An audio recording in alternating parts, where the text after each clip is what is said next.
საღამომშვიდობის BMG-ის გუნდი წარმოგიდგენთ საქმის კურსს, რომელსაც ბექაბაციკაძე გაუძღვება, გუყურებთ TV+-ს და გვისმენთ ჩვენი პარტნიორი რადიოების თბილისის და ჰერეთის საშუალებით 93.5-108-ზე. რამდენიმე წუთში TBC ჯგუფის დამფუძნებლები მამუკა ხაზარაძე და ბადრი ჯაფარიძე პრესკონფერენციას გამართავენ, რომელიც 18 საათზე უნდა დაიწყოს და გადაცემის ბოლოს მას პირდაპირ ეთერში შემოგთავაზებთ. პრესკონფერენციის ლაივ რეჟიმში ყურება და მოსმენა BMG-ის Facebook გვერდის საშუალებითაც შეგეძლებათ.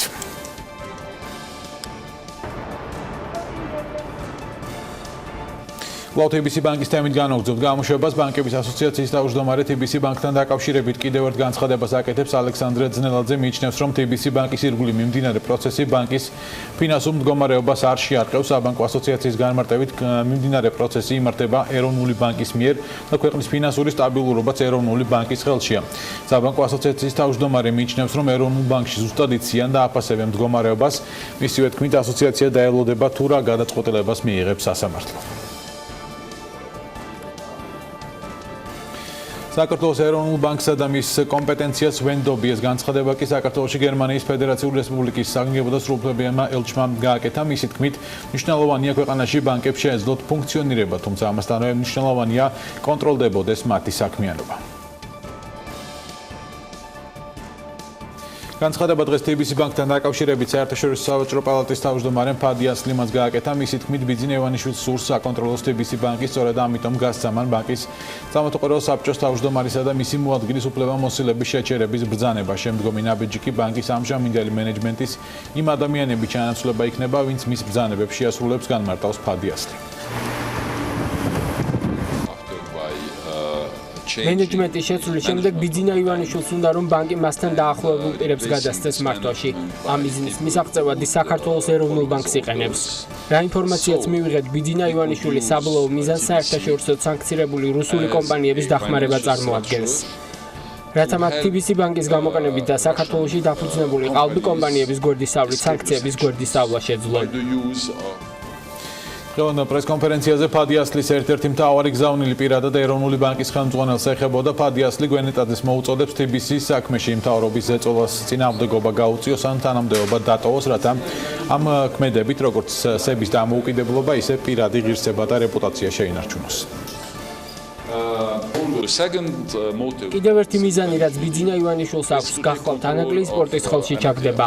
ამასაც ორი მიზანი შეიძლება ჰქონდეს. ერთი, რომ სპორტი თავად მართოს და მისი პირადი საკუთრება გახდეს და მეორე, საერთოდ შეეჩეროს სპორტის მშენებლობა. რადგან აღნიშნული პროექტი ინტერესთან კონფლიქტშია რუსეთის სურვილებსა და ინტერესებთან. მოგეხსენებათ, ანაკლიის სპორტი ერთგვარ კატალიზატორს წარმოადგენს აფხაზი და ქართველი მოსახლეობის დაახლოების საკითხში. ამ სპორტის მეშვეობით შესაძლებელია მშვიდობის მიღწევა არსებულ კონფლიქტში, რაც წინააღმდეგობაში მოდის რუსეთის ინტერესებთან. მამუკა ხაზარაძის და ბადრი ჯაფარიძის პრესკონფერენცია სულ რამდენიმე წუთში დაიწყება. იქამდე დღის სხვა ამბების შესახებ დღეიდან მაგთის მომხმარებლები ნომრის მომსახურებისთვის ერთ ლარს გადაეხდიან. გადასახადი ყოველ 180 დღეში დაგიკვირდება, თანხა ნომრის ანგარიშიდან ავტომატურად ჩამოიჭრება. ინფორმაციისთვის კომუნიკაციების ეროვნული კომისიის 14 თებერვლის გადაწყვეტილებით ტარიფების ზრდის შეჩერების შესახებ ნომრის მომსახურების აფასურზე არ გავრცელდა. კიდევ ერთი ინფორმაცია, რომელიც კომპანია მაგთის უკავშირდება, მაგთიკომის ფიქსირებული ინტერნეტის მინიმალური პაკეტი 25 თებერვლიდან 27 ლარის ნაცვლად 30 ლარი ეღირება. ამასთან გაორმაგდება ინტერნეტის სიჩქარე 10 მეგაბიტ წამიდან 20 მეგაბიტ წამამდე. ეს და სხვა სატარიფო ცვლილებები მაგთიკომის მიერ ერთი თვის წინ დაანონსდა. შეგახსენებთ, ამ დროისათვის ტარიფების ცვლილება სრულად შეაჩერა სილქნეტმა, სადაც მარეგულირებელი კომისიის პარალელურად უცხოელი ექსპერტების საშუალებით კვლევის დამოუკიდებლად ჩატარებასაც გეგმავენ. ევექსი ორ კომპანიად იყოფა. საქართველოს ჯანდაცვის ჯგუფი სამედიცინო მომსახურების ბაზარზე ორი კომპანიით აპირებს ოპერირებას. ნიკოლოზ გამყრელიძე კორპორაციის სამეთოყერო საბჭოს თავმჯდომარე გვერდება პირდაპირ ეთერში. გამარჯობა ბატონო ნიკოლოზ, მადლობა რომ ხართ ჩვენი გადაცემის სტუმარი. პირველ რიგში რატომ გადაწყვიტეთ კომპანიის გაყოფა და რა მოდელით გაიყო ევექსი? მოგესალმებით, მივესალმებ მაყურებელს. ევექსი ბოლო წლებია თქვენ იცით, რომ საკმაოდ დინამიურად იზრდება. ევექსში შედიოდა და შედის ჩვენი ჯგუფისთვის ორი ძალიან სტრატეგიული მიმართულება, ეს არის ჰოსპიტალური მიმართულება და ეგრეთ წოდებული პირველად ჯანდაცვის მიმართულება, პოლიკლინიკური მიმართულება. შესაბამისად, მათი სტრატეგიული მნიშვნელობის უფრო გამოსაყოფად და მეტი მოქნილობის მისაღებად გადავწყვიტეთ, რომ კომპანია გაგვეყო ორად და შესაბამისად მოგვეხდინა შესაბამისი მენეჯმენტის ალოკაცია თითოეული მიმართულებისთვის ცალ-ცალკე, ანუ რეალობადაც ხდება ის, რომ EVX-ი იქნება ფაქტობრივად ცოტა ხანში მივიღებ ჩვენ ორ EVX, რომელიც ერთი იქნება სრულად ფოკუსირებული ჰოსპიტალურ მიმართულებაზე, ჩვენი ჰოსპიტალური აქტივები მთლიანად ქსელი იქნება ამ ერთის EVX-ის ქვეშ, ხოლო მეორე EVX-ში, ასე ვთქვათ, მივიღებთ ჩვენ პოლიკლინიკურ მიმართულებას და მას ეყოლება ცალკე მენეჯმენტი და გააგრძელებს დინამიურად განვითარებას ჩვენ თვლით, რომ გასაგებია, რომ თქო მენეჯმენტის და მართვის სტრუქტურები შეიცვლება. ბატონი კოზი, მომხმარებლებისთვის რა შეიცვლება? მომხმარებლებისთვის შეიძლება ის, რომ უფრო მეტი ფოკუსი იქნება თითოეული მიმართულების მომხმარებელზე, შესაბამისად მივიღებთ უფრო უკეთეს სერვისს და კლიენტზე ზოგად მეტ ყურადღებას და მეტ უკეთეს მომსახურებას. ეს არის ჩვენი. დასრულებულია თუ არა ეს პროცესი უკვე, ან როდიდან იქნება გაყოფილი EVX-ი ორ კომპანიად, სახელწოდება დარჩება თუ არა იგივე, თქვა ორივე მიმართულებაზე და ვინ იქნებიან ხელმძღვანელები? პროცესი ახლა მიმდინარეობს, თქვენ ნახეთ, რომ რეალურად მე აღარ ვარ კომპანიის გენერალური დირექტორი და გადავედი სამთო საბჭოში, არიან ახლა ორი თანადირექტორი, გიორგი მინდიაშვილი, რომელიც შემდგომში გაყოფის შემდგომ უხელმძღვანელებს ჩვენ ჰოსპიტალურ მიმართულებას და გიორგი გორდაძე, რომელიც უხელმძღვანელებს ჩვენი პირველად ჯანდაცვის მიმართულებას. სახელზე ჯერ ახლა შიგნით გუნდი შიგნით მიდის მსჯელობა და ძალიან მალე ვაცნობებთ უკვე საზოგადოებას გააცხადებას. კი ბატონო, თქვენ ახსენეთ, რომ EVX-ი წლების განმავლობაში იზრდება. ფინანსური მაჩვენებლები, ასე ვთქვათ, როგორია და გეგმავ თუ არა და იდეაში ალბათ ისიც მოიაზრება, რომ კომპანიის გაყოფის შემდეგ უფრო მეტი უნდა იყოს, ასე ვთქვათ, პოზიტივი ფინანსების მიმართულებითაც.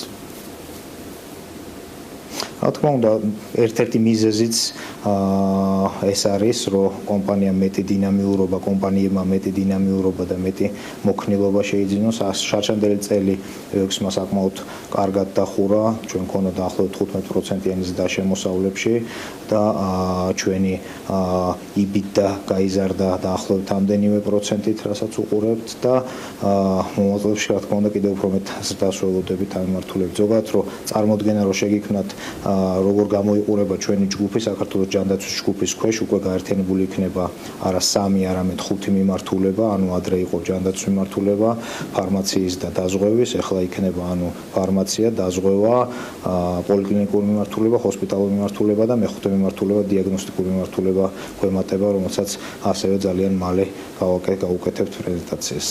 გარდა იმისა, რომ ეს მნიშვნელოვანი პროცესი მიმდინარეობს ახლა 2019 წელს კიდევ იქნება თუ არა სიახლეები EVX-ის ჯგუფში.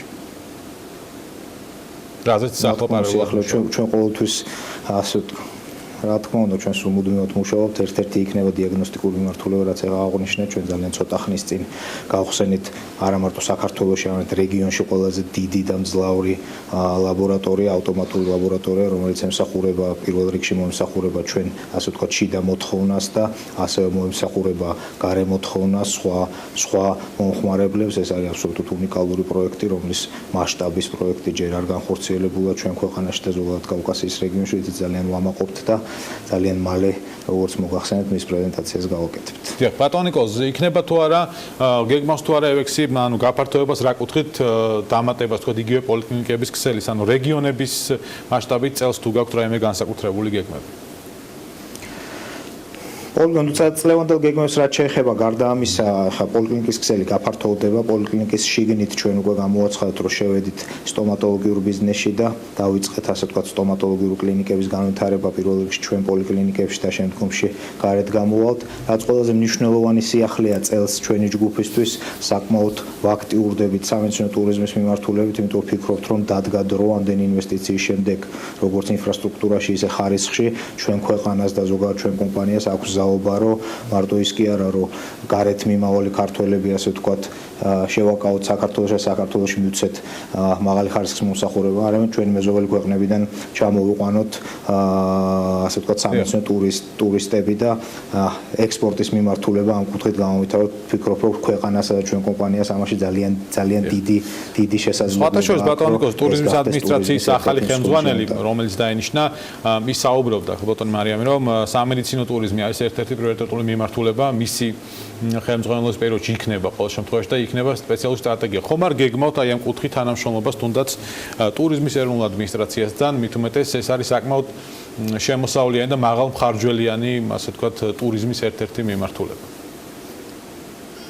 აუცილებლად გეგმავთ შეხვედრას და თანამშრომლობას ზოგადად სახელმწიფოსთან, ეკონომიკის სამინისტროსთან და ტურიზმის სააგენტოსთან ამ მიმართულებით, იმიტომ ვფიქრობთ, რომ ეს არის ეს დარგი ზოგადად სახელმწიფო მნიშვნელობისა და სახელმწიფო დონეზე არის ასაყვანი და მარტო ერთი კომპანია აქ ვერ დადებს იმ შედეგს, რაც უნდა დავდოთ და ვფიქრობთ, რომ ჩვენი და სახელმწიფოს ერთობლივი თანამშრომლობით შეგვიძლია აქ ძალიან ძლავრი, ასე ვთქვათ, უცხოური შემოდინების წყარო გავაჩინოთ ქვეყანაში. ხომ არ გეგმავთ ბატონო ნიკოლოზ, აი მე ტრადიციული, ასე ვთქვათ, სამედიცინო კურორტების, რომელიმე კურორტის შეძენას, რომელიც ახლა სახელმწიფო ბალანსია და სახელმწიფო ფიქრობს მათ გასხვისებას. ხომ არ გაქვთ ეს გეგმაში? ასე ვთქვათ, რეაბილიტაცია და ველნესი ის მიმართულებაა, რომელზეც ჩვენ ვფიქრობთ, მაგრამ არ ამგონია, რომ ეს 2019 წელს გამოვხორცო, თუმცა არის, ასე ვთქვათ, ჩვენს გეგმებში, რომ ამ მიმართულებით გამვითარდეთ. ამ წუთში სიმართლე გითხრათ, სწავლობთ ამ მიმართულებას, გვჭირდება უფრო მეტად ვიცოდეთ მის შესახებ, როგორც კი რაღაც ვისწავლით, ჩვენ ვფიქრობ, რომ აუცილებლად, ასე ვთქვათ, მაგ მიმართულებით გავიხედავთ. კი ბატონო, დიდი მადლობა. ნიკოლოზ გამყრელიძე საუბრობდა საქმის კურსის პირდაპირ ეთერში. მადლობა მას გადაცემაში მონაწილეობისთვის და წარმატებები ცხადია EVEX. სავალდებულო დაზღვევა საქართველოში რეგისტრირებული ყველა ავტომობილის ფლობელზე გავრცელდება, როგორც მთავრობის საპარლამენტო მდივანი ათია მიქელაძე აცხადებს, ამ მხრივ გამონაკლისი მხოლოდ დროებით შემოყვანილი განუბაჟებელი მანქანებია, რომლისთვისაც წლიური სადაზღვევო პრემიის გადასახადი არ იარსებებს. ინფორმაციისთვის პარლამენტს მთავრობამ უკვე წარუდგინა საკანონმდებლო პაკეტი პროექტის გათვალისწინებით. სუბუქი ავტომანქანისთვის დაზღვევის ლიმიტი არის 100-150 ლარამდე, მოტოციკლისთვის კი 75-დან 100 ლარამდე.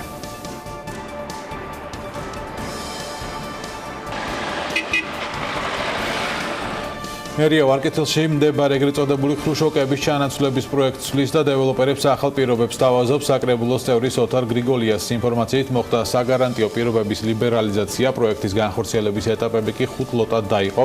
ამასთან მერია თავად უზრუნველყოფს კომუნიკაციების, მათ შორის გაზის, ელექტროენერგიისა და წყლის შემოყვანას, ასევე საკანალიზაციო სისტემის მოწყობას. მისივე ინფორმაციით მოსახლეობისთვის ფართების გადანაწილება და მშენებლობის დასრულებამდე მათი ქირით გაყვანა მერიის პასუხისმგებლობა იქნება.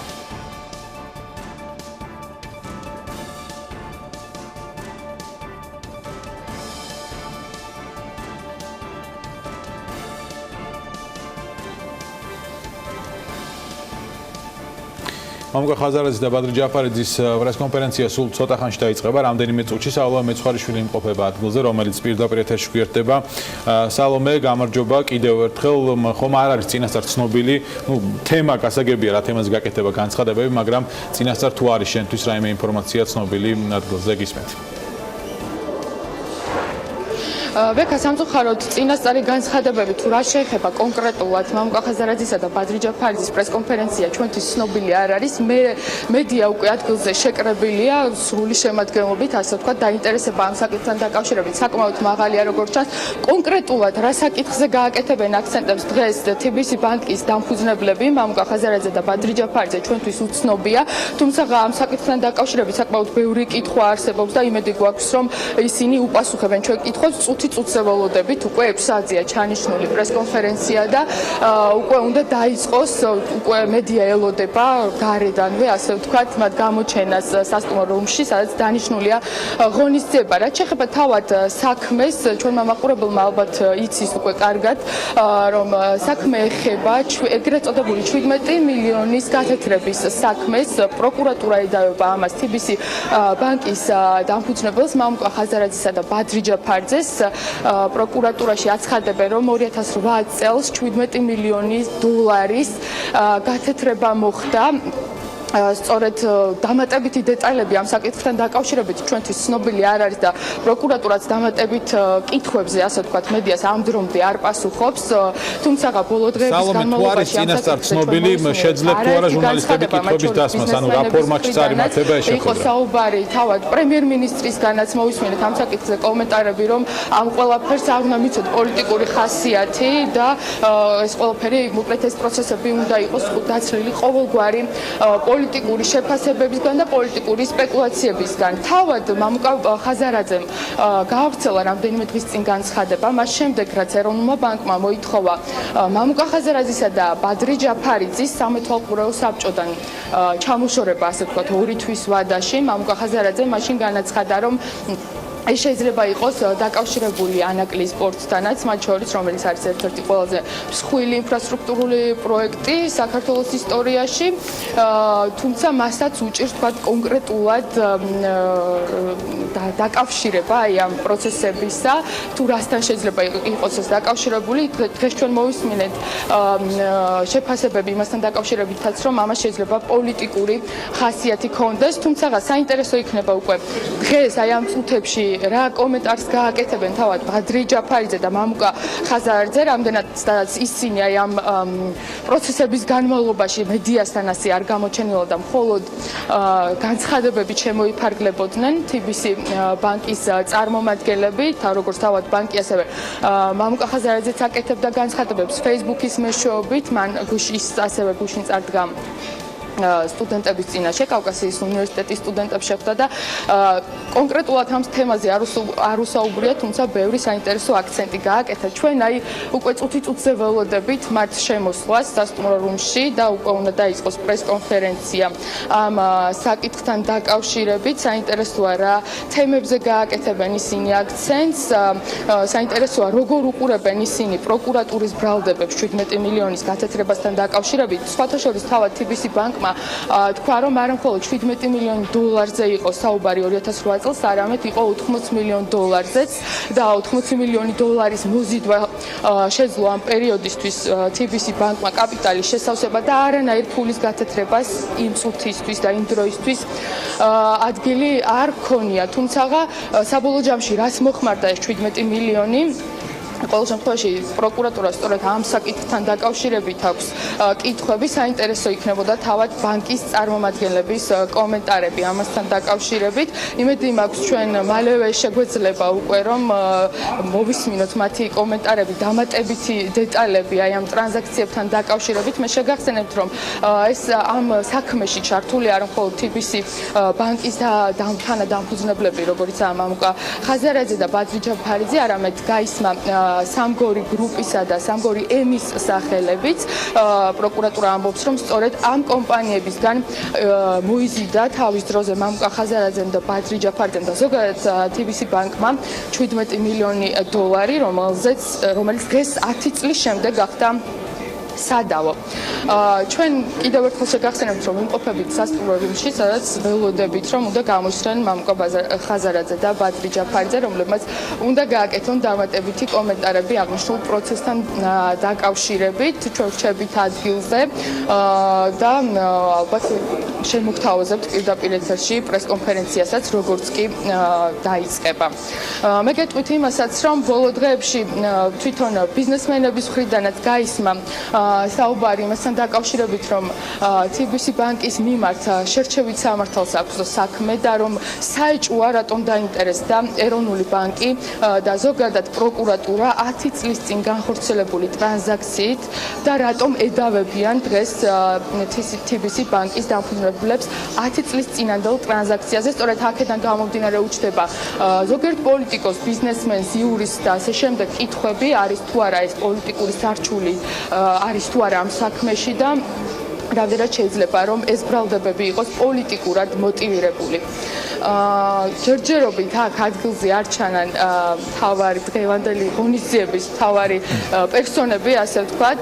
კიდევ ერთხელ გეტყვით, რომ TBC ბანკის თანადამფუძნებლებს ველოდებით. მე იმასაც შეგახსენებთ, რომ მას შემდეგ, რაც ეროვნულმა ბანკმა მოითხოვა მამუკა ხაზარაძისა და ბადრი ჯაფარიძის TBC ბანკის სამეთვალყურეო საბჭოდან გადაყენება 2 თვის ვადაში, თავად TBC-ის განცხადება ამ საკითხთან დაკავშირებით იყო ის, რომ ისინი არ შეეგუებიან დაუებიან არ დაიმორჩილებიან თქვათ ამ გადაწყვეტილებას და შესაბამისად გაასაჩივრებენ კიდევაც ეროვნული ბანკის ამ გადაწყვეტილებას. იმასაც გეტყვით, რომ მიმდინარე პროცესებმა ლონდონის სავაჭრო ბირჟაზე მოვაჭრე ბანკს ასე ვთქვათ სერიოზული პრობლემები შეუქმნა და 24 საათის განმავლობაში მას შემდეგ რაც ცნობილი გახდა, რომ ეროვნულმა ბანკმა მოითხოვა თანადამფუძნებლების გადაყენება, ბანკმა სერიოზული ზიანი მიიღო, მხოლოდ ერთი თვის განმავლობაში 52 მილიონი ფუნტი დაკარგა TBC ბანკმა, რადგანაც აქციებმა დაიწყო ფასების შემცირება. როგორც ხედავ, ჯერჯერობით აგვიანებენ ბალკა ხაზარაძე და ბადრი ჯაფარიძე, ჯერჯერობით ისინი არ ჩანან, თუმცა გეტყვით, რომ მედიის მობილიზება ამ მიმართულებით საკმაოდ მაღალია, ჩვენ ველოდებით ყველანი მათ გამოჩენა სასტუმრო რუმში და ალბათ უკვე წუთზე უნდა დაისხოს პრესკონფერენცია. მადლობა სალომე, ჩვენ დაგიბრუნდებით ავსეოთ, როდესაც პრესკონფერენცია დაიწყება. მადლობა შენ ინფორმაციისთვის. ცხადია, სალომე მეცხვარიშვილი რჩება ხაზზე და ადგილზე. იქამდე კიდევ ერთხელ ვთქვათ, შევეხოთ TBC ბანკის საქმეს, რომელზეც არაერთი განცხადება გაკეთდა, მათ შორის კითხვები, რომელიც მის კითხვები არსებობს ბატონი მამუკა ხაზარაძის და ბატონი ბადრი ჯაფარის მიმართაც, ცხადია, რომ კარგი იქნება თუ ჟურნალისტებს მიეცემათ საშუალება, რომ ეს შეხვედრა კითხვა-პასუხის რეჟიმში წარიმართოს. მე კიდევ ერთხელ გეტყვით ბანკების ასოციაციის თავმჯდომარის განცხადებას, რომელიც მან დღეს გააკეთა, მისი თქმით ბანკთან დაკავშირებით კიდევ ერთ განცხადებამ ძნელაძემ თქვა, რომ TBC ბანკის ირგვლივ მიმდინარე პროცესი ბანკის ფინანსურ მდგომარეობას არ შეარყევს. საბანკო ასოციაციის განმარტებით მიმდინარე პროცესი იმართება ეროვნული ბანკის მიერ და ქვეყნის ფინანსური სტაბილურობაც ეროვნული ბანკის ხელშია. საბანკო ასოციაციის თავმჯდომარე მიიჩნევს, რომ ეროვნულ ბანკში ზუსტად იციან და აფასებენ მდგომარეობას, მისივე თქმით ასოციაცია დაელოდება თუ რა გადაწყვეტილებას მიიღებს სასამართლო.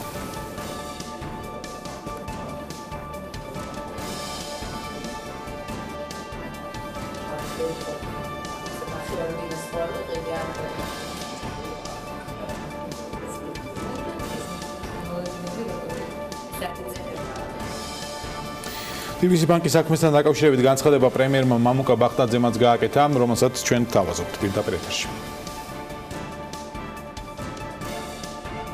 TBC ბანკი გახლავთ სისტემური მნიშვნელობის ბანკი.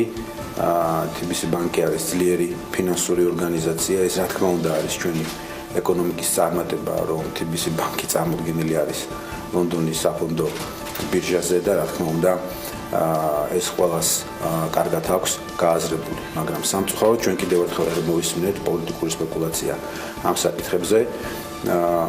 ეროვნულმა ბანკმა, როგორც რეგულატორმა, მიიღო გადაწყვეტილება და ბუნებრივია მე შინაარსობრივ შეფასებას ამისას ვერ გავაკეთებ, მაგრამ მე ვიცი ერთი, რომ ეროვნული ბანკი ყოველთვის მოქმედებს ძალიან მაღალი პროფესიონალური სტანდარტების დაცვით და ეს არის ყველა საერთაშორისო ფინანსური ინსტიტუტის პოზიცია. სხვათა შორის მამუკა ბახტაძე ამ საქმის ანაკლიის სპორტის კონტექსტსაც შეეხო და მან თქვა, რომ არანაირად არ უკავშირდება ანაკლიის სპორტს TBC ბანკ. მამუკა ხაზარაძის და ბადრი ჯაფარიძის საქმე ანაკლიის სპორტის მშენებლობას და განვითარებას, როგორც მამუკა ბახტაძემ აღნიშნა, ღრმაწყლოვანი პორტი საქართველოს აუცილებლად ექნება.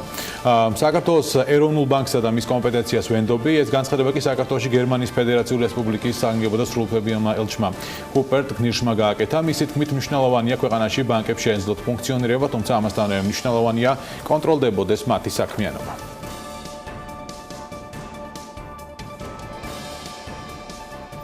დღევანდელ პრესკონფერენციაზე ფადიასლის ერთ-ერთი მთავარი გზავნილი პირადად ეროვნული ბანკის ხელმძღვანელს ეხებოდა. ფადიასლი გვენეტაძეს მოუწოდებს TBC საქმეში მთავრობის ეწოლას წინააღმდეგობა გაუწიოს ან თანამდებობა დატოვოს, რათა ამ ქმედებით როგორც სების დამოუკიდებლობა, ისე პირადი ღირსება და რეპუტაცია შეინარჩუნოს.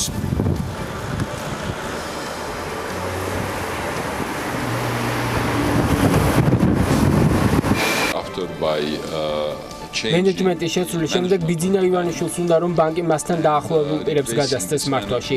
ამ მიზნის მისაღწევად ის საქართველოს ეროვნულ ბანკს იყენებს. რა ინფორმაციაც მივიღეთ, ბიძინა ივანიშვილი საბოლოო მიზანს საერთაშორისო სანქცირებული რუსული კომპანიების დახმარება წარმოადგენს. TBC ბანკის კადრებში ხედავთ, რომ მამუკა ხაზარაძე უკვე გამოჩნდა სასტუმრო რუმში, ჩვენ ცხადია უთმობთ პირდაპირ ეთერს პრესკონფერენციას.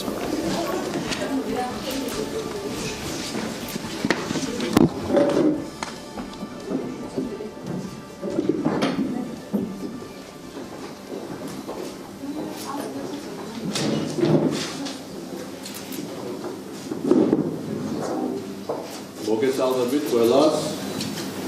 მოგესალმებით ყველას.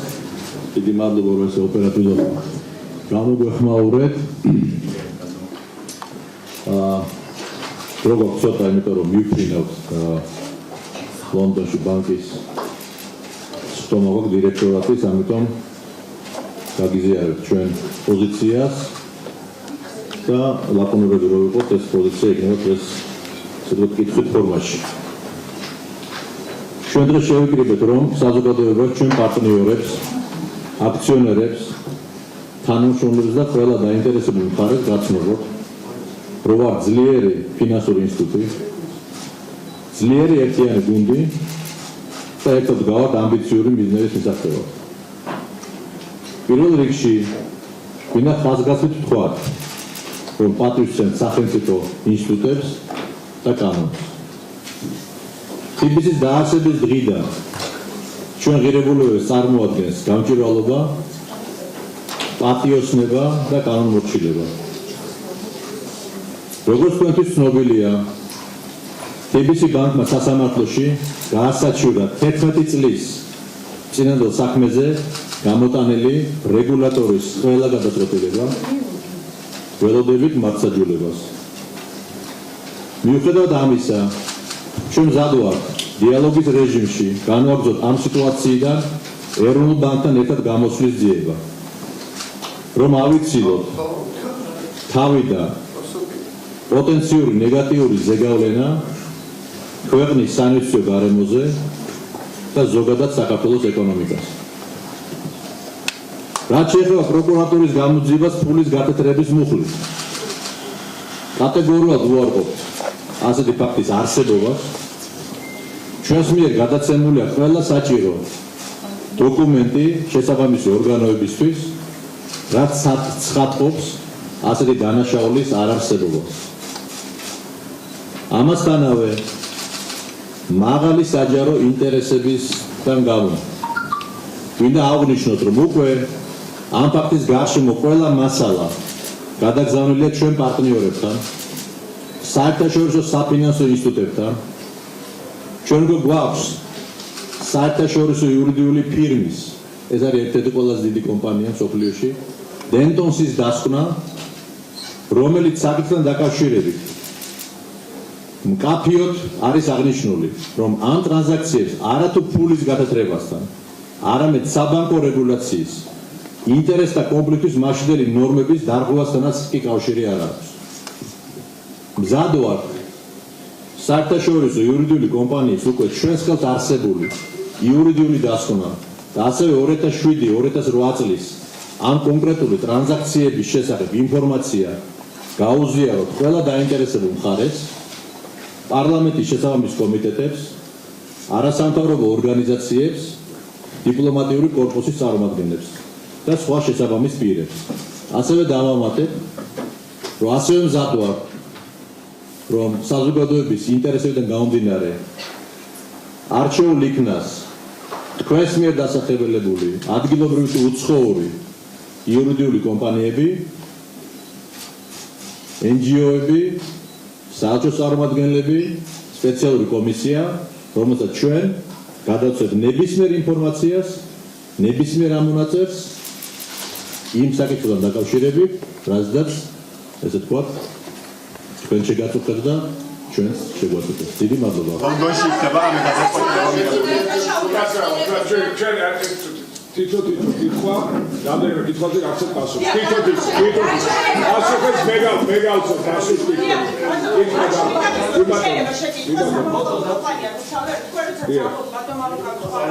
დანაშაული ამ გამოკლებული ეს ყველაფერი არანაირი დანაშაული ამ ყველაფერში არ იქნება. მაშინ რატომ მოხდა რომ პროკურატურამ დაიწყო ამ საქმეზე ძიება ასე მოგვიანებით რამდენიმე წლის შემდეგ და თქვენ ამ ყველაფერს უკავშირებთ თუ არა ანაკლის სპორტს და ასევე რომ ვიწყებთ ისიც ანაკლის სპორტთან დაკავშირებით არის თუ არა რუსეთის ინტერესები რომ ეს პროექტი არ განხორციელდეს. მე გახსოვთ პასუხს პირველ კითხვაზე, რაც შეეხება თუ რატომ დაიწყო პროკურატურამ 11 წლის წინანდელი ტრანზაქციის შესწავლა, ჩვენ ამ კითხვაზე პასუხი არ გვაქვს. ჩვენ ვეთანამშრომლობთ პროკურატურას, მივაწოდეთ ყველა ის ინფორმაცია, რომელიც მათ გთხოვეს და მომავალშიც ვითანამშრომლებთ.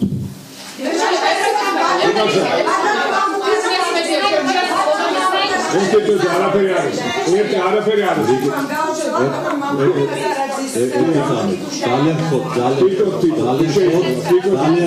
ხელი ავწიოთ და ყველას მოგეცემთ საშუალება. გენერალური პროკურორმა გააცხადა ნაწილი ბატონი მამუკა ხაზარაძის გამოკითხვის ოქმიდან, სადაც ის ამბობს, რომ მას არ ჰქონდა ინფორმაცია, რომ ავთანდილწერეთისგან ასესხები ფული სადავო ტრანზაქციის თანხას გულისხმობ, არ ჰქონდა ინფორმაცია, რომ TBC ბანკიდან იყო გაცემული სესხი. თუ შეგიძლიათ დააკონკრეტოთ, რას გულისხმობდით, რომ გქონოდეთ ინფორმაცია, რა იქნებოდა ასეთ შემთხვევაში, წინააღმდეგ შემთხვევაში ხელს არ მოუკიდებდიო, ამავე ოქმში ამბობს თქვენ, თუ შეგიძლიათ. ჩემი თხოვნა რომ საქმე არის ეს საქმე ეხება 2007-2008 წლის ტრანზაქციებს. ამას ჭირდება სპეციალისტები. ნებისმიერ ესეთ ამოგლეჯილ ესე თქვათ პასაჟებს, რომელიც სამწუხაროდ ხსელდება პერიოდულად, აქ ჩვენ ვერ გავცემთ პასუხს. იმიტომ მოგიწევთ თქვენ აქ, რომ ის სპეციალისტები ან გაეცნობიან იმ დასკვნას, რომელიც არის და მოგაწვით, ან თქვენს მიერ საზოგადოების მიერ დანიშნული. ამიტომ ძალიან ვთქვათ, რომ ეხლა საქმის დეტალებში ნუ შეგვიყვართ, იმიტომ რომ ეს ნამდვილად დაგაგონებთ, ვერ გაიგებთ და ამჟამად. უბრალოდ სველი კითხვები. თუ შეიძლება, თვითონ უკაცრავ.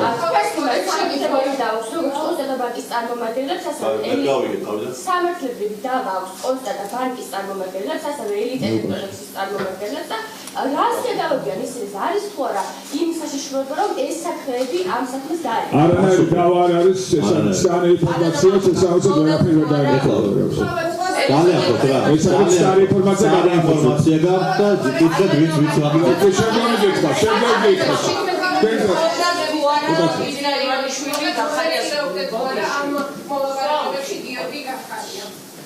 რომელი მოლაპარაკებებში? არა, აბსოლუტური სიცრუე არის, მსგავსი თხოვნა არ ყოფილა არავისგან. ანაკლის სპორტთან დაკავშირებით მინდა დავაზუსტოთ კიდე კითხვა. თქვენ რამდენად ფიქრობთ, რომ ეს ყველაფერი უკავშირდება ანაკლის სპორტის მომავალს და არის თუ არა აქ სხვა ქვეყნის, ანუ რუსეთის ინტერესები ანაკლის სპორტის იპასუხე. დიდი მადლობა კითხვისთვის. მე ახლა არანაირ დასკვნას არ გავაკეთე და ვერ გავაკეთე. მთელი პასუხისმგებლობით ლაპარაკობ, არა იმიტომ რომ რაც კითხვას ავალიდო თავი. სიტუაცია გვაქვს შემდეგი. თქვენ იცით რომ 5 წელი მიმდინარეობს მოლაპარაკება საფინანსო ინსტიტუტებთან და პრაქტიკულად რამდენიმე კვირის წინათ ყველა საფინანსო ინსტიტუტმა დაამთავრა ეგრეთ წოდებული due diligence, ანუ პროექტის ყველა ასპექტის შესწავლა. ჩვენ მათთან ხელი მოვაწერეთ 1 წლის წინათ, სწორედ ამ დროს და ჩვენ ველოდებით ფინანსურ დახურვას, რომელიც არის საკმაოდ რთული პროცესი მაისი-ივნისის თვეში.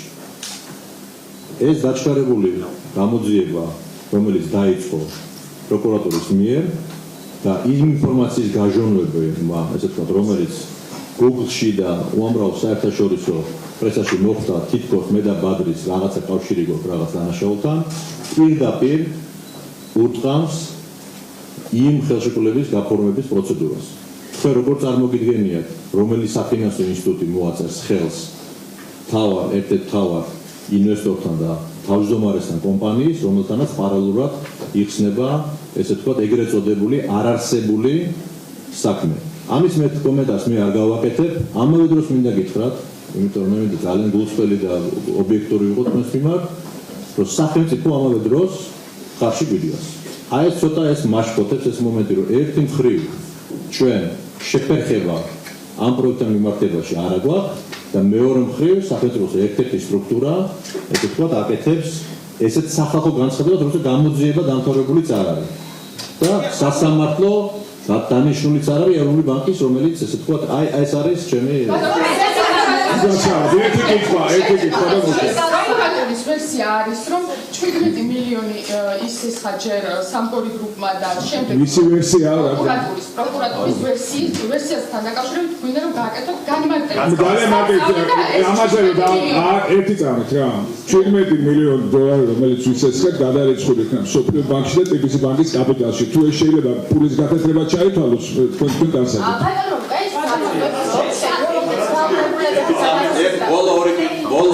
ერთი წამი ძალიან ხო და ასად არ მივდივარ ყველას გიპასუხებ თქვენ ნუ რაღაც შევძლებთ ხო? და თვითონაც ადაგოგებთ. ესე იგი, თქვენ, მე თქვენ, უკან და დავიშალეთ. მადლობა. საინფორმაციო საგერდო პრაიმ-ტაიმი იმ ოფშორულ კომპანიაზე რას გვეტყვით, რომელმაც სამგორის ფინანსური ვალდებულებები გადაიბარა. ესენი არიან ჩვენი დიდი ხნის პარტნიორები, ჰოლანდიური 4 ოფშორული არ არის, ეს არის რომელზეც ჩვენ ვისგანაც ვისეცეთ თავის დროზე ფული ეს იყო ცნობილი ჰოლანდიელი ბიზნესმენები არიან, JP Morgan-ია, იმ დროს ასევე აშმორია, ესე ძალიან დიდი ფონდი და მათგან ვისეცეთ ფული იმისათვის, რომ ბანკის კაპიტალი გავეზარდა და ნაწილი გადარიცხული იქნა სოფლიო ბანკის ანგარიშზე. ბოლო ორი კითხვა თქვენ და თქვენ. დაახლოებით ერთი თვის წინ გავხსნა ინფორმაცია ბლუმბერგის მეშვეობით, რომ ლატვიაში მიმდინარეობს ფულის გაკეთების ყველაზე მასშტაბური საქმე, რომელიც ეხება დაახლოებით 350 მილიონი დოლარის გაკეთების საქმეს. დანსკე ბანკის ლატვიის ფილიალზე არის საუბარი და გამოძიების ფარგლებში ლატვიის კრიმინალური პოლიციის უფროსმა მიცხადებული გამოძიებას განაცხადა, რომ საქმე ეხება საქართველოში და აზერბაიჯანში ჩადენილ დანაშაულს 2007-2008 წლის საქმეზე. და ისინი აქტიურად მუშაობენ საქართველოს სამართალდამცავებთანაც. შეგვიძლია დაადასტუროთ ამ შემთხვევა აქვს თუ არა ამ საქმეს. სულ აბსურდია ეს რაღაც ბოდვას რაღაც ახალი რაღაცა. მე გაწმის ბოდვას გავს, უკაცრავად ეს კვალიფიკაციას ვაკეთებ, უბრალოდ მე მინდა გითხრათ, რომ ჩვენ ვართ საჯარო კომპანია, ჩვენ ვართ ლონდონის საფონდო ბირჟის პრემიუმ სეგმენტში და ვართ ლონდონის საფონდო ბირჟის ინდექსის ნაწილი, რაც თავისთავად არის უპრეცედენტო მიღწევა ქართული კომპანიისათვის. იქ რომ მოხდეთ, თქვენ უნდა გაეროთ ისეთი ტიპის შემოწმება და ისეთი ტიპის ტრანსპარენტულობა უნდა აჩვენოთ, რომელიც გამორიცხავს საერთოდ არა მხოლოდ ფულის გაკეთებაზე საუბარს, არამედ რაიმე კანონ დარღვევას არ გადაცვენოს. ძალიან რომ სახელმწიფო გიჭერთ მხარს ანაკლის პროექტში, ასე ვიცით რომ სახელმწიფო ასე ფინანსურადაც იღებს მონაწილეობას პროექტში და ასე რკინიგზის და მიყვანასთან დაკავშირებით, ანუ რაიმე ნიშნება იყო თუ არა რომ შესაძლოა ანუ შეფერდეს თვითონ სახელმწიფოს მხრიდან. ნიშნებაც ჰქონდათ პოსტში ამ რომ ანაკლის მე ამ გითხარით მიზეზი, იმიტომ რომ პირდაპირ კავშირშია, მე პირდაპირ ბევრი რაღაცა მოვისმინეთ, ბევრი სპეკულაცია ამ თემასთან დაკავშირებით, მთელი გულწრფელობით ვაპარაკობ, რომ არც ანაკლიას ვეფარებით და არც ბანკს ვეფარებით, მინდა ასე ვთქვათ, ხაზგასმით გითხრათ, ჩვენი სამართალი და ჩვენი პატიოსნება არის თქვენ წინ, მე შემოგთავაზებთ ესე ვთქვათ, ფართო საზოგადოებას, რომ ეს თქვენს ნახოთ, მე გითხარით ესე ვთქვათ, იმის შესაძლებლობა, როცა უკვე რაღაც მაისში და ივნისში ჩვენ უნდა მივიღოთ ჩვენმა ქვეყანამ ყველაზე ერთ-ერთი ყველაზე დიდი დაფინანსების წყარო 6 სოფლიოს წამყვანი საფინანსო ინსტიტუტიდან, მათ შორის 2 სახელმწიფო ბანკია, გერმანიის და ჰოლანდიის და იცით აღარ ჩამოვთვლი ევრობანკი, ოფიკი, აზიის განვითარების ბანკი, აზიის ინფრასტრუქტურის და განვითარების ინვესტიციის ბანკი, 600 მილიონ დოლარზეა ლაპარაკი, ეს არის პირველი ფაზის დაფინანსება. აქვე მინდა გითხრათ, რომ ერთი წამითაც არ ამოვარდნილა ჩვენი კომპანია იმ გრაფიკიდან, რა გრაფიკით ხელი გვაქვს მოწერილი სამუშაო გრაფიკიდან, ესე ვთქვათ, სახელმწიფოსთან და ეხლაც ისე იგეგმება 2020-ში პირველი გემის მიღება.